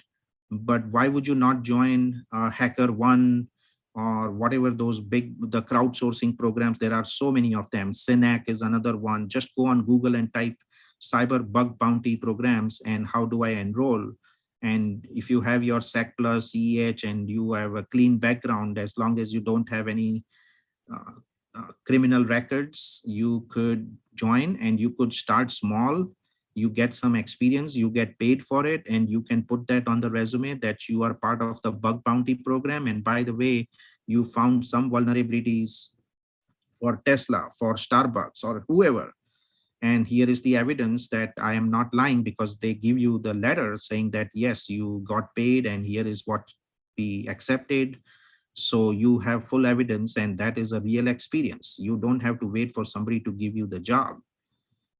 You also need to have some kind of a blog or a website, and this is what people search you up. When you're applying for a job and I get a resume, I look you up on LinkedIn, I look you up on Google, and if your name doesn't show up in any form factor, only shows up on Facebook, I feel like you're not ready. It's like, I don't know who this guy is. I can't even figure out anything about him or her because nothing shows up, right? But if I saw that you put a LinkedIn post, or you commented on somebody's LinkedIn post, or you did a small video on the new attacks or something that you are passionate about. You say, but I don't have the money. You don't need any money to do a video blog. You don't need money to have a LinkedIn post, right? It's free. In fact, as veterans, you get a full premium LinkedIn for 1 year. So you have the full subscription, 100% fully paid for 1 year, right? You can not only make a profile, but you can be very active on LinkedIn very nicely. You can also follow other smart people in there. So you also need to make sure your resume reflects the penetration testing tools, because I get people whose resume has nothing to do with IT or cybersecurity. At the top, they put Security Plus, CEH, and Splunk, and the entire resume is completely out of whack, has nothing to do with IT. And there's like, Prem, nobody's calling me. Of course, nobody's going to call you. You can sit there for 10 years. Nobody's going to even pick up the phone and talk to you, because there is nothing in your resume that is compelling for me to say, I want to bring this guy or girl on, because all you say is you got Security Plus. There are millions of people who have Security Plus and who have sent me the resume. Why should I pick up the phone and call you? You're like, but Prem, I don't have experience. Do you want me to lie? I never said you need to lie. You need to start putting skills that you learned in the class. So if you did a project where you used Wireshark and you used Nmap to do banner grabbing, why is that not on your resume? Why would you not say, you know, Nmap and you can do banner grabbing, you can do port scans, you can use Burp Suite, you can do layer 7 vulnerability scan. There is nowhere in your resume that you have that, and you just expect somebody to give you a security job. It ain't going to happen. So your resume is your first impression that people give you 30 seconds. And if something doesn't jump out, that resume is history. So you need to proactively take charge and not lie at all. You should never lie, but there is nothing stopping you from stating the facts that you have used these tools in the classroom, and you are not proficient, but you are at least comfortable and familiar with these tools. And you can even put a range of 1 to 10, 1 being worst and 10 being the best. You are somewhere at 6. Okay, so that gives the employer some consolation that yes, you are not 0, but you're not 10. That's fine. If you are at 6, with the job, you can go to 7 and 8 and 9, and ultimately you'll go to 10. Right now, also make sure any projects you put on GitHub, right, you can also reference that, because GitHub is a public repository. It is something that you can share with the, let's say, I'll give you an example. You wrote a small automation script using UiPath or Python or Linux that automated a function or automated a scan or automated a patching system of the machine. You can actually share it with the community and say, look, I developed this script and I like to give it to you guys. You can try it out, and you brag about it on your resume that you created a nice script for automating a certain cybersecurity task. And hey, by the way, check out on GitHub, see how many people have downloaded and how many have given you thumbs up, right? If I am a hiring manager, I would love that credibility, like, wow, that's cool, man. That is amazing what you have done. I would love to bring you on the team because you are already self-initiated. You haven't even gotten the job, but you are putting things on GitHub for others to use, and you are contributing to the community, right? So other area you say, I want to become pen tester, but Prem, I don't know how to create my lab. You don't need to know how to create your lab. You could go to something like Hack the Box or Try Hack Me, right? And that is your pen tester playground. And people say, but I don't have the money. It's like $10 a month. You can't afford $10 a month to get proficient in pen testing. I'm not sure if your priorities are right. I think anybody can afford $10 a month for full environment where you can go and start contributing and hacking and working with other people. I mean, this is how easy it is to get in. And there you can see all the other people who are also trying to aspire to become hackers.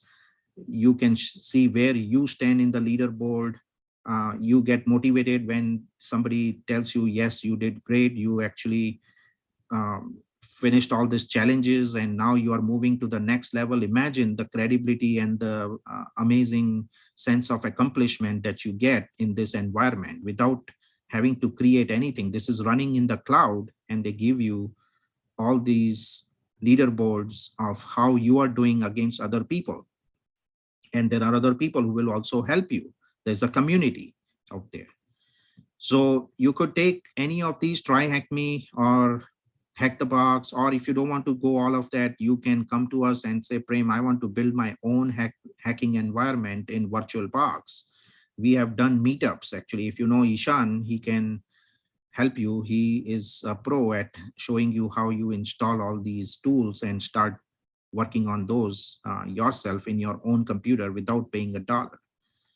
You can also go for apprenticeship and on-the-job trainings, and you need to aggressively look for that. You don't wait for somebody to post it. You can go on LinkedIn and connect with some hiring manager and say, you know what, I am really, really good at these tools, and I understand your company is doing this, and I'm sure you worry about somebody hacking into your network. And you know what, I won't cost you a lot of money, but if you want to give me a try, I can work for like $15 an hour or $20 an hour, and I would love, or even for free, I can volunteer my time over the weekend. If you are short on staff, I can run some scans, of course, under the supervision of the senior folks. And would you be willing to talk to me? And I'm really passionate and I'm very driven. And sure enough, somebody who has the capability to make decisions would see the value and say, you know what, there is no risk to me. You're coming at very little cost or no cost, and you seem to have very good credibility. You are reaching out to me, you are driven, and I actually have a need because my security engineers are in short staff and they are complaining, please bring more people. So you could be a very good resource for my senior folks who don't want to do the grunt work, and they can give you the work to sit and do the scans while they do some automations. So imagine, you don't even have to wait for that job to be posted. I can show you people on LinkedIn who work their way through hiring managers and they open the positions and they get hired. And somebody sits there and wonder, how did you get this company? I have been looking, they never posted a job. Yes, you were waiting for somebody to post a job, but this guy made the company create a job opening for himself or herself by being proactive. I also get people working with recruiters. They get very frustrated. They're like, hey, I don't even hear back. They just come to me. They send me like, hey, we'll interview. They took my interview and they just disappeared on me. Some of them didn't even read my resume. It sounded like I was their last pick. They were asking how the industry is run. They called me, they never followed up. So they didn't even look at my time zone. I mean, there are so many people who come to me and they complain they whine all the time that the whole world is messed up. And they never tell me about themselves, that there is something wrong about themselves. I say, how can every recruiter be so messed up? how can you be frustrated with every single company? I mean, that makes no sense to me, right? If one company did something wrong, I can understand maybe two did something wrong. And it is normal for recruiters not to send you a thank you or status update. I mean, you move on. World is a big place. You don't get hung up that this company never called me back, or they never thanked me, or they never told me they found somebody else, because the recruiters are getting overwhelmed with thousands of people applying, and they don't have the artificial intelligence to be able to automate things yet. So they cannot manually, they only have so many hours in a day. So don't feel bad. It's not just you. They do that to many other people, and it's nothing wrong with it as long as they have not done something unfair or treated you with disrespect, right? I wish people would be more professional, but that's the way it is. I mean, you don't get hung up on that. You move on. So here are some links that, and I'm going to share with you this slide deck so you can click on it, and these takes you directly to the job description, because I get people asking me all the time, I have a job position for, let's say, a cyber defense forensic analyst. Prem, I have no clue what I should be preparing and what does the job look like. And you click on this link, it will take you directly to that job description. You see what that person is supposed to do, and then you can take some keywords from there. You can work on that, and when you get an interview, you are as prepared as you can be, right? You cannot be good at all the jobs. You handpick few that you feel you are ready and you are qualified, and you spend time on that, right? Here are all the links for some of the different titles. There is also some amazing books, like you go on Amazon, there is a book, Cybersecurity Career Master Plan. If you read this book, it tells you all the things that people who are just starting to get a foot in the door should be doing. Like you find a mentor who can coach you. You find some company that you are passionate about and research them. You watch you write blogs, you watch videos, and they tell you where are the blogs you can read, what videos you can watch, how do you get continuing education points, how do you keep your profile to the top on Google. So when people are searching, your name shows up all the way at the top, even if you don't have experience. So you need to work on that. This book is only $17, $18. You can buy in a Kindle version, and you can get hundreds of tips. So that's about cyber. Then you may be wondering, but Prem, you are talking only cyber. What about people who graduated in cloud? And there is all these positions in cloud. You can work as a software engineer, cloud analyst. I mean, if anybody tells you there are no jobs in cloud, they are lying to you, right? There is massive amounts of jobs. If you just look at the earnings of Microsoft Azure, AWS, and the number of projects that are underway for infrastructure as a service and software as a service, and it is just unprecedented, because there is a whole digital transformation that is happening in the world, which has, because of COVID, which has accelerated the cloud adoption. So you graduated with an AWS solution architect, and you got your Security Plus, you are ready to get a foot in the door as a cloud analyst or a cloud engineer or a cloud consultant. And then there is robotic process automation, RPA. We just did a meetup last night on RPA, and it was 100 some people who attended. So this is another area that is booming, right? You can see companies like UiPath.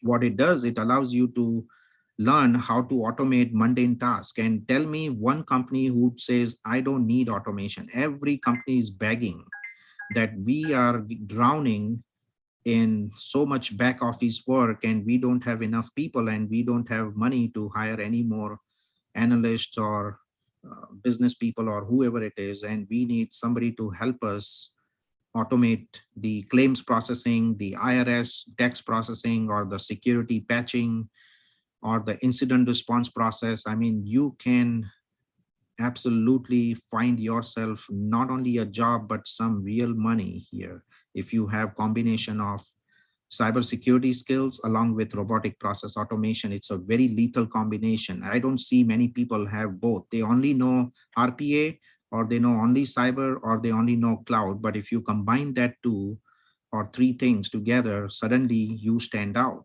from the crowd, because now Not only you can automate, but you understand what you're automating if you have your cybersecurity certs. So you can work in a SOC as an automation engineer, not just an analyst. Right? So artificial intelligence, there are a lot of openings: AI developer, architect, machine learning engineer, data analyst, and the ultimate is everybody wants to be is a data scientist. And data scientist is incredibly hard. You cannot just take a certification and become a data scientist. You have to have a domain knowledge. You have to understand the statistics, math, data science pipelines, some kind of PyTorch, TensorFlow, all those things. So data scientists, don't worry about it, but ultimately after 4, 5, 6 years being in the industry, you can gravitate towards that. But that is very, very high demand path also, as more and more companies want skilled data scientists and they don't exist. Whoever exists, they are already working and they are not available. So if you do a quick search on dice.com, this is what comes up. Here are some of the top 20 IT jobs. And clearly you can see there is data scientist there. There is a data analyst there, DevOps right there, number 12. So if you have gone through a DevOps pathway and if you have cybersecurity skills or cloud skills, you are absolutely in the top 20. And a lot of people also ask me, am I ready for the IT job? So there is a checklist that is created here. I will share this with you. Do you know the basic fundamentals of how do you write scripts? What's the difference between policies and procedures? Do you know the fundamental command line in Windows and Linux? Do you know what are routers and switches? What's the OSI 7 layers? Are you a good writer? Can you communicate both in written and verbal format? Are you able to talk about some of the tools that you have worked on? So if you check the box here with all these things, then you could be as ready as you can in IT, and you don't need a 4-year college degree.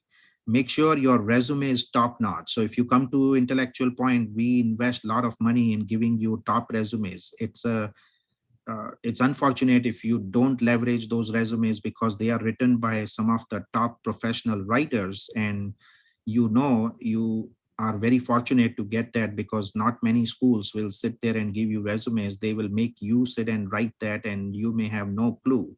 So if somebody has written a resume for you, you ought to take time to go over it, understand what has been written, modify it, update it, and make it in a top form where you feel very comfortable and proud about it. So if somebody picks your resume, it stands out. And if they ask you anything about that on the resume, you are as confident as ever. And your goals have to be very clear. You cannot say, I'm just looking for any IT job. You have to be very clear which job in IT, in cyber, you are really, really interested. So you have to have selling points on the resume that add up to your goal. You cannot say, I'm interested in become a chief security officer, and you don't even have basic SOC skills, right? Doesn't add up. It makes no sense. Make your online presence really, really strong, right? You work with John Lim and Joanna and all the team here, Carrie and Cameron on the team, and they will show you how you can be active on LinkedIn, right? You need to not just be there looking, but you can even do small posts about the field that you are trying to get in, right? Just write a small article, 2 paragraphs, 1 paragraph, do a small video for 2 minutes, put it up there, right? Write blogs, and also work on your soft skills. No school will teach you that, but it is expected on day one on the job. Listening skills, communication skills, teamwork, emotional intelligence, problem solving. This is, if you are not good at this, you need to take time. And I believe ProVet, Frank, I believe, right? He mentioned at the beginning of the presentation, they help you with all of this. So you need to find somebody like that or maybe connect with John and say, you know what, I need to work on my soft skills. I already have my certs, but this is killing me. When I go for interview, I get very nervous. I can't speak fluently. I'm stuttering. That can be improved. right? You want to give your best shot when you get an interview. You want to come as confident as ever. And then also learn about yourself, those questions. What is your career plan in next 1 year, 2 years, 5 years? Where do you see yourself? What are your strengths? What are your weaknesses? You can talk about yourself. It is very embarrassing. Then how can you not know where you want to be? How can you not know? You can just say, oh, I just need a job. I need to pay my bills. That's a terrible answer, right? That tells me that you're not passionate. You're just looking for a paycheck, which may be true, but that's not what will get you hired. So you have to show the passion and energy for the job you're applying, and the recruiter has to feel very confident, like, yes, this is a risk, but I'm willing to take the risk because this person I don't want to lose. He or she is just unbelievable, right? So plan your interview. Every time you get an opportunity, don't make excuses. Oh, I was not prepared. They just gave me 24 hours, right? You need to be ready for it when you are out in the market looking for jobs. And they will screen you on the phone, and that is your first opportunity to wow them, right? On the phone, even if you're not meeting in person. It may be a HR person. It may not be a technical recruiter. They are doing the initial screening and you don't want to miss that. So you want to research the company, you want to know about the role, right? And be as prepared and be very professional and polite, respectful, not arrogant, right? Don't say, do you know who you are talking with? I'm a veteran. I have a top secret with SCI. I'm not going to even talk to you if you don't pay me 100,000. I'm sorry. I'm going to hang up on you. I mean, that is sign of arrogance, right? No matter how many qualifications you have to be humble, right? You have to be respectful. People love those attributes, right? You have to be very, very down to earth, right? And be a go-getter. And then these are all the different types of skills that they tell you are important if you search on the DICE and all that. So technical skills are one, but then there is at least 14 other skills. Everything from written communication, responsible, timely, self-driven, reliable, enthusiastic, forward-thinking. No school is going to teach you this. I can guarantee that. I've been to so many schools, not a single one even came close, not a single one. They all want to get you as many technical certs, as many slideshows, but these things are important. You have to find a mentor. You have to find somebody who can help you work on these. And at Intellectual Point, that is why we have the team with John and Cameron and Joanna and so many other, Chad, and there's like a whole team there who will help you with that. I mean, they're not going to sit and teach you technical stuff. You got the technical certs already with me and the other instructors, but they can do a mock interview with you. They can show you where you are really nervous, right? And I'm sure they will be happy to do some group discussions around that and reach out to them. And make sure you understand your roadmap of which certs you are completed, which ones are you going to get in the next 3 months, 6 months, 1 year, 2 years. You cannot stop learning. If you stop learning, you are getting obsolete very, very fast. You need to understand where you are on the DoD 8570. When you are applying for jobs in the government and contracting community, they look at this chart. Are you at level 1, level 2, or level 3?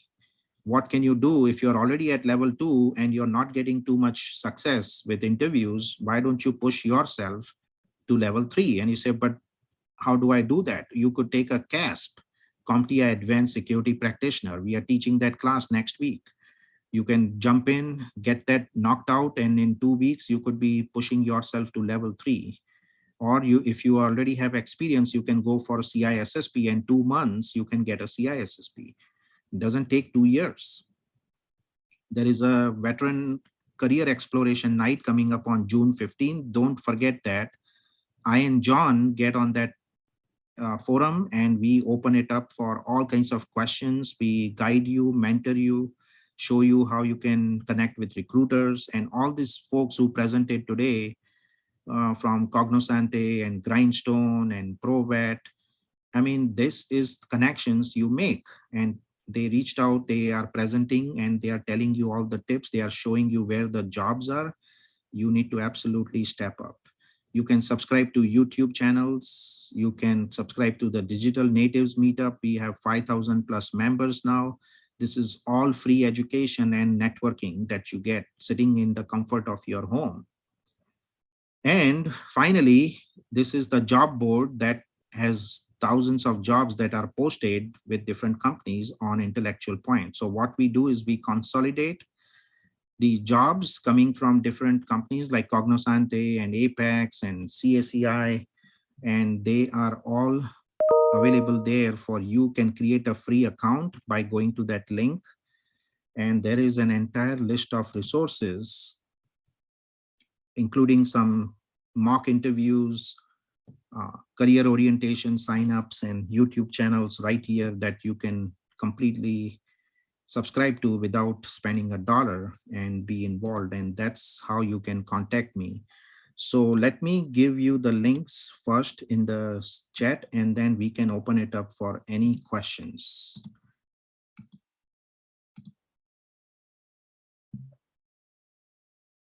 So there you go. I am putting all these links. Make sure you save them. There is a link for my LinkedIn. You can connect with me on LinkedIn. You can also sign up for Digital Natives. There is a link for the job board that I just shared. And when you log into that job board, it looks like this. You can create your account. You can go in there and you can start looking for jobs. You can apply the jobs directly. Like you can click on the company that you like. You can actually, I'm not logged in, but once you log in, you will be able to see all these companies like Apex and Cognosante and all that, and just apply and you'll see the job openings. And you can even look up on the company websites, and we are continuously adding more jobs to this. So you can take advantage of all those resources. All right, I think we are almost at the top of the hour. So is there any questions for anybody in the group? And John, you can moderate that. Absolutely. Prem, thank you so much for sharing all your knowledge. With that being said, we're going to bring everything to an end right now. I want to say that I appreciate everybody showing up today. I appreciate all the speakers, and we're just extremely passionate about helping our veterans. Reach out to us, Kenny. Just talk to me on LinkedIn. Anybody else that has any further questions, I'm always on LinkedIn. Please contact me. We'll set some time aside. I'll speak with you. We'll go over your resume. We'll look at the positions that you're going for, and we'll really start the game plan so that way when you come to the table, you know in your heart and in your mind that you're applying for the right company. With that being said, thank you all for showing up. We really appreciate your time and your effort. And I just have two big asks for everybody today. Stay safe and have a blessed day. Take care, everyone.